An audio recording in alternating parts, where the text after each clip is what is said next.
Uma vez por ano, a França para tudo o que está fazendo para celebrar o cinema e para reunir grandes astros da indústria.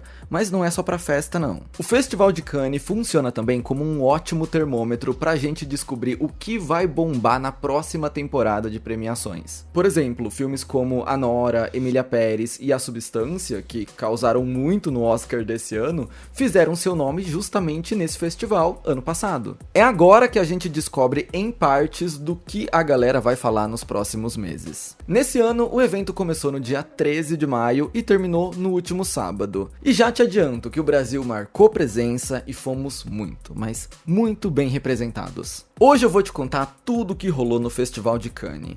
Os bastidores, as surpresas, as polêmicas e, claro, os filmes que mais se destacaram. Ficou curioso? Então senta aí, pega uma coisinha gostosa pra comer nesse domingo e vem comigo. Só não esquece de deixar um like pra apoiar o meu trabalho, se inscrever no canal se você for novo por aqui. A gente acabou de passar de 400 mil inscritos, o que é um marco gigantesco, e já estamos de olho no 500 mil. Eu sei que a gente consegue porque a gente conseguiu tanta coisa que eu achava que seria impossível. 500 mil inscritos não é nada perto de tudo que a gente já fez junto. Então mete o dedo nesse inscreva-se pra ficar por dentro de tudo que acontece em Hollywood, fofocas, bastidores, filmes, séries, tretas, tudo. E agora sim, bora descobrir o que rolou lá na França. Primeiro, o tópico tapete vermelho é meio traumático quando a gente lembra do que aconteceu na edição de 2024. No festival do ano passado, rolou uma polêmica muito grande sobre a forma como os artistas estavam sendo tratados pelos seguranças do evento. Tanto é que vários vídeos viralizaram mostrando algumas atrizes sendo empurradas e apressadas pela produção. No caso da Kelly Rowland, teve até bate-boca e dedo na cara. Para evitar que isso se repetisse, dessa vez a organização decidiu mexer em algumas regras. As principais mudanças foram feitas no dress code. O festival deve ter pensado que se menos pessoas estivessem preocupadas com a roupa, mais controlável seria a situação. Como se o problema não estivesse nos funcionários no ano passado, mas tudo bem. O festival proibiu roupas volumosas, principalmente aquelas com uma cauda gigantesca,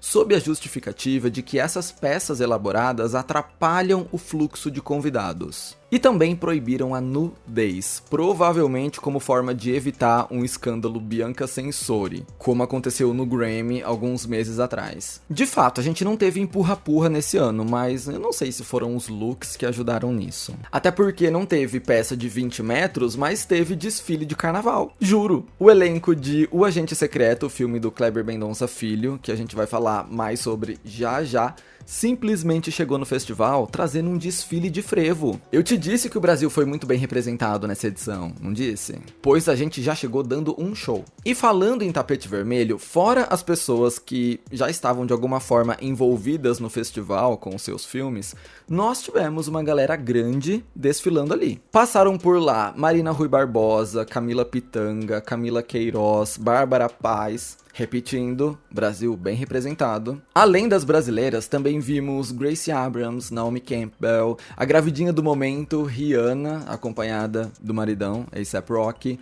Cara Delevingne, Charli XCX. Aliás, a Charli é um caso interessante, porque apesar de ser do mundo da música, ela tem cada vez mais flertado com o cinema. Ela recentemente fez uma aparição na série Muito Esforçado, por exemplo, e tá na produção do filme The Moment, em parceria com o estúdio A24. Será que essa presença dela em Cannes nos mostra que ela tá com um plano muito bem elaborado pro futuro da sua carreira? Só o tempo dirá. O mais legal dessa história é que a diva tava lá prestigiando o trabalho dos seus colegas e fez questão de publicar as suas opiniões no Letterboxd. Uma delas foi sobre o filme Die My Love, que ela favoritou escrevendo. A Jennifer Lawrence deu um show nesse filme, e a escolha da música do John Prine para a trilha sonora foi animal. E o que é esse filme que deixou a Charli XCX tão empolgada? Protagonizado por Jennifer Lawrence e Robert Pattinson e dirigido por Lynne Ramsay, Die My Love é uma adaptação do livro de mesmo nome da escritora argentina Ariana Harwich. Nele, uma mãe de primeira viagem desenvolve depressão pós-parto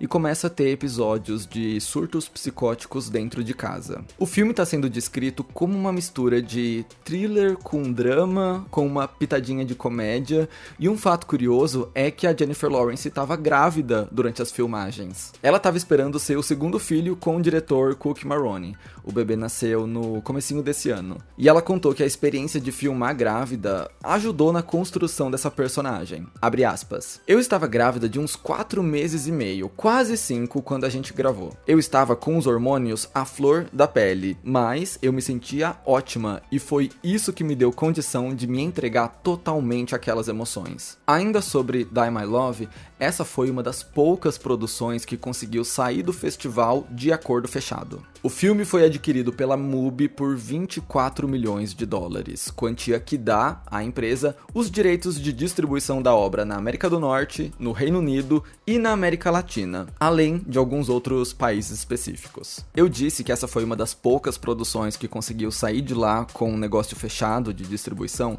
porque a coisa tá meio feia em Hollywood. O Festival de Cannes também funciona como uma roda de negócios para acordos de financiamento e de distribuição.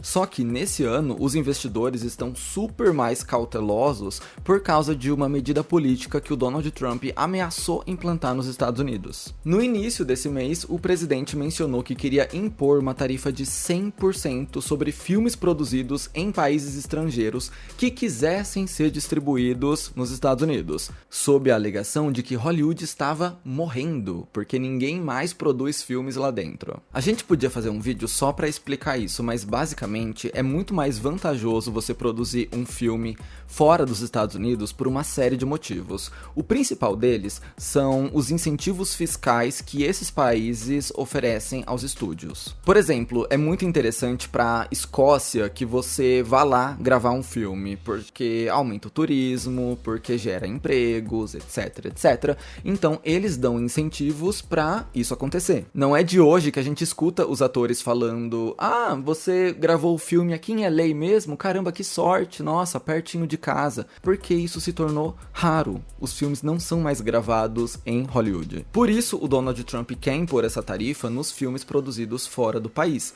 para obrigar as produtoras a fazerem o seu trabalho dentro dos Estados Unidos. Deu para entender? Tô falando bem por cima, tem outras camadas na história, mas é isso. Se essa medida for aprovada, todo mundo que quiser distribuir o seu filme nos Estados Unidos vai ter que pagar uma tarifa de 100%, o que é irreal.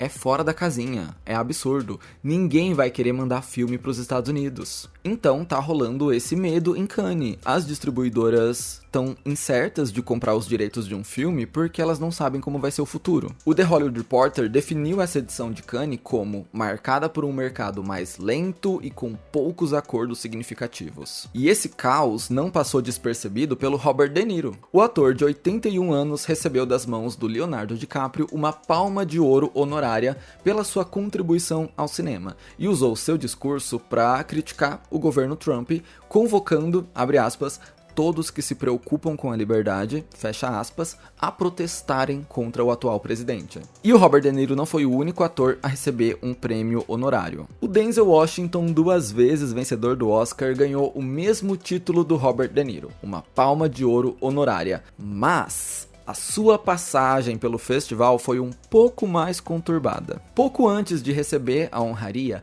ele entrou em uma discussão com um fotógrafo no tapete vermelho. Não tivemos confusão com funcionário, tivemos com um fotógrafo. O vídeo mostra que enquanto Denzel estava posando para a imprensa, o profissional pegou ele pelo braço, chamando a atenção dele, e o ator não gostou nada disso. Gente, o que tá rolando com os fotógrafos que cobrem cultura pop? Imagina você achar que tem a liberdade de pegar o Denzel Washington pelo braço.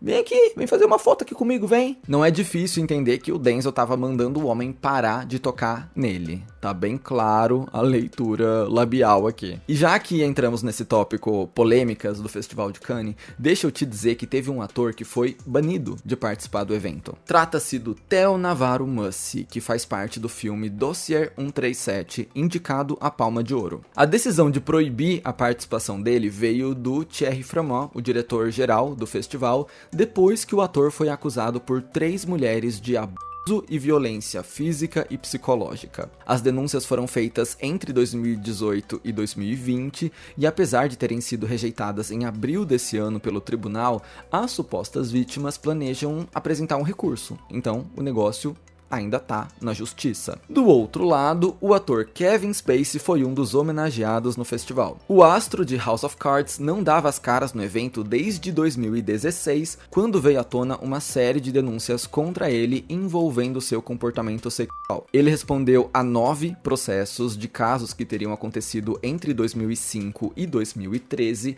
mas foi absolvido de todos. Inclusive, foi essa a absolvição que a ONG Better World Fund usou como argumento para justificar a homenagem que prestou a ele em um jantar em Cannes. Tá na minha lista fazer um vídeo sobre toda essa história, porque é um caso bem complexo, então comenta aí se você gostaria de entender mais sobre o assunto. De qualquer jeito, é importante destacar que recentemente surgiu um novo processo envolvendo o Kevin Spacey, dessa vez movido pelo ex-ator Rory Cannon, acusando o homem de ter tocado ele de maneira inapropriada em 2013. Ao discursar no jantar, o ator propôs uma reflexão sobre o atual momento que ele está vivendo. Abre aspas. Como Kirk Douglas dizia, para nós, atores, é fácil fazer o papel de um herói na tela. Lá, podemos lutar contra os bandidos e defender a justiça. Na vida real, porém, essas escolhas nem sempre são tão óbvias. E ele finalizou dizendo que, apesar de tudo, ainda está em pé. Ou seja, fora das telas não é tudo preto no branco, não é mocinho e vilão, e nem é tão fácil escolher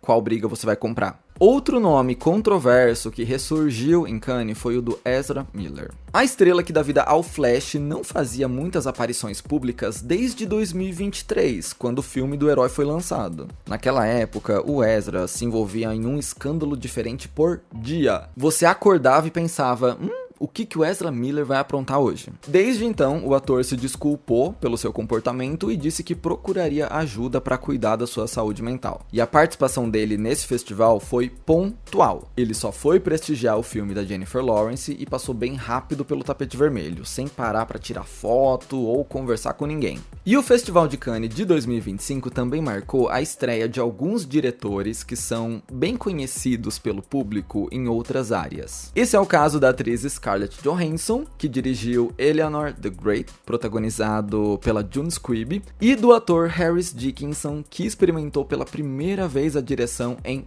Erkin. Além deles, também tivemos a estreia de Kristen Stewart como diretora. A querida trouxe o filme The Chronology of Water, que narra a jornada de uma jovem que encontra na arte e na natação uma forma de libertação. O longa teve uma recepção mista e foi aplaudido por 4 minutos e meio depois da exibição. Entre os destaques da edição desse ano, podemos mencionar Eddington, que tem no elenco Joaquin Phoenix, Pedro Pascal, Emma Stone e Austin Butler. O longa do Ari Aster, sim, o diretor de Midsommar e Hereditário, se passa em 2020 e usa as eleições para a prefeitura de uma pequena cidade do Novo México como pano de fundo para um caos que se instaura na região. É um desastre atrás do outro e, pelo que eu entendi, esse é um filme de comédia. Dá pra citar também Pillion, um romance queer escrito por Harry Lighton. A história é sobre um líder de gangue de motoqueiros, interpretado pelo Alexander Skarsgård, que adota um garoto tímido, vivido pelo Harry Melling,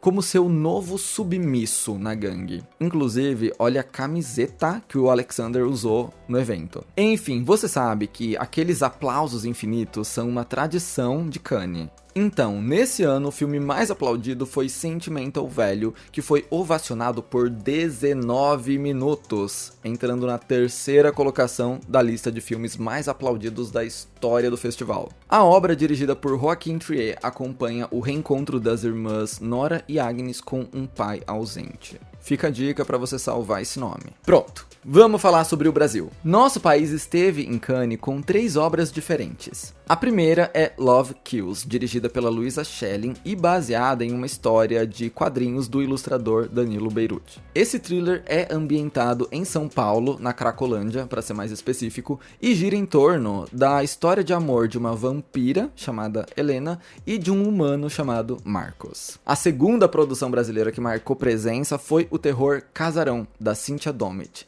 mas esse teve só os seus primeiros 7 minutos exibidos. Era um segmento especial do festival. E o destaque dessas últimas 2 semanas foi O Agente Secreto, do Kleber Mendonça Filho, mesmo diretor de Bacurau. O filme é descrito como um thriller psicológico e tem no elenco Wagner Moura, Maria Fernanda Cândido, Gabriel Leone e Alice Carvalho. Pouco foi divulgado sobre a história, mas sabemos que se passa em Recife, nos anos 70, e o personagem do Wagner Moura tá nessa cidade em busca de paz e tranquilidade, mas logo ele descobre que aquele lugar também esconde alguns segredos. Eu só sei disso porque eu fugi dos spoilers, pelo amor de Deus, quero esperar pra ver esse filme, né? O longa foi aclamadíssimo e recebeu até 5 estrelas do jornal britânico The Guardian, que comparou o filme ao vencedor do Oscar, Ainda Estou Aqui, mas disse que esse é ainda mais ambicioso. O Agente Secreto estreou no Rotten Tomatoes com 100% de aprovação e até a gravação desse vídeo ainda tá em 95%. A nota tá alta, esse filme promete, então já coloca na sua lista porque a gente só vai falar disso até o final do ano. E o Brasil já tá levando prêmios, tá bom? O Kleber Mendonça Filho levou a categoria de melhor direção em Cannes e o Wagner Moura levou o prêmio de melhor ator. Só isso. Só ganhamos melhor direção e melhor ator em Cannes. Já pode começar? A campanha do Oscar? Tá cedo ainda. O Agente Secreto chamou tanta atenção que a MUBI já adquiriu os direitos de distribuição do filme no Reino Unido, na Irlanda, na Índia e em alguns países da América Latina, com exceção do Brasil. E a Neon, que é a mesma produtora de Anora, comprou os direitos de exibição nos Estados Unidos. Ou seja, a gente ainda vai ouvir muito desse filme. E a categoria principal de melhor filme, o Palma de Ouro, com quem ficou? Além de O Agente Secreto, outros 21 filmes estavam concorrendo aqui. Alguns a gente até já falou. Eddington, Sentimental Value, Die My Love, mas quem levou a melhor foi It Was Just an Accident. O longa do iraniano Jafar Panahi parte de um pequeno acidente que desencadeia uma série de eventos que expõem traumas antigos de todos os envolvidos ali. Ele, inclusive, foi filmado sem autorização do governo do Irã como uma forma de driblar os departamentos de censura do país. É bom a gente ficar de olho nesse filme também, porque vale lembrar, 4 dos 5 últimos vencedores da Palma de Ouro apareceram no Oscar de melhor filme. Então, esse é mais um título que a gente vai ouvir falar nos próximos meses. It Was Just an Accident. Era só um acidente, um pequeno acidente. E aí, o que você achou do Festival de Cannes 2025? A gente já pode separar roupa pro Oscar do ano que vem? Já vou escolher meu look. Estaremos lá, por Wagner Moura. Comenta aí o que você achou desse ano, quais filmes te interessaram. Eu sou um grande seguidor da Jennifer Lawrence, então estarei lá vendo Die My Love com Robert Pattinson ainda, onde eu assino meu nome. Mas várias outras produções também chamaram a minha atenção. É legal porque a gente quase que não tem spoiler do que aconteceu ou de qual é a história dos filmes. Então é só um teaser, é só uma prévia, é só uma provocação do que a gente pode esperar nos próximos meses. E essa é uma das melhores partes, a gente ficar ansioso por novas produções culturais. Eu espero que você tenha gostado desse vídeo. Se gostou, deixa um like, se inscreve no canal, vai me seguir nas redes sociais e a gente se vê no meu próximo vídeo, belezinha? Beijos, bye.